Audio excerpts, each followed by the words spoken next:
Assalamualaikum warahmatullahi wabarakatuh. Saya Naya Elia Putri. Hari ini saya akan menjelaskan materi mengenai stoikiometri yang kedua. Pada kesempatan kali ini yang akan dibahas ialah yang pertama reaksi pembatas, yang kedua stoikiometri reaksi, yang ketiga stoikiometri larutan, dan yang terakhir ialah molaritas. Yang pertama reaksi pembatas.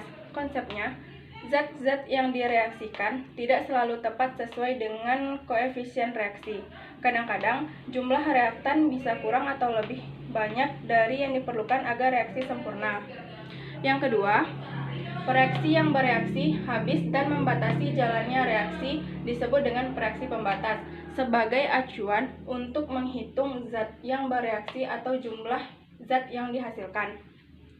Yang terakhir, reaksi lain dikatakan berlebih jika masih ada sisa yang tidak bereaksi. Cara cepat untuk mencari reaksi pembatas. Reaksi pembatas sama dengan mol per koefisien. Molnya dicari yang paling kecil. Yang kedua, stoikiometri reaksi. Dalam persamaan reaksi yang sudah setara, koefisien reaksi menyatakan perbandingan. Langkah-langkah perhitungan kimia pada persamaan reaksi. Yang pertama, menuliskan persamaan reaksi kimia yang setara. Yang kedua, menghitung mol zat yang diketahui. Yang ketiga, menghitung mol zat yang ditanyakan menggunakan fungsi koefisien reaksi. Misalnya, diketahui mol A yang ditanya mol B, maka untuk mencari mol B sama dengan koefisien B per koefisien A dikali mol A. Yang terakhir, mengubah satuan mol menjadi satuan yang sesuai dengan pertanyaan. Misalnya pertanyaannya massa, maka yang diubah ke dalam satuan massa. Yang ketiga ada stoikiometri larutan. Larutan adalah campuran homogen yang terdiri dari dua zat atau lebih zat, yaitu zat terlarut dan zat pelarut. Larutan dibagi dua berdasarkan kemampuan menghantarkan listrik, elektrolit dan non-elektrolit.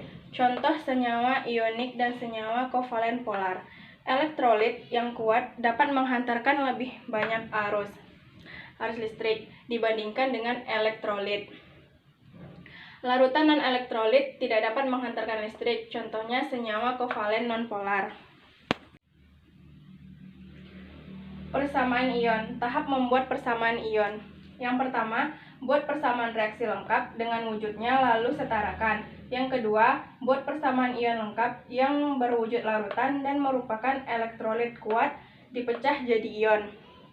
Yang ketiga, buat persamaan ion bersih. Ion yang pada reaktan dan produk tidak berubah dapat dihilangkan. Yang terakhir, tentukan ion penonton.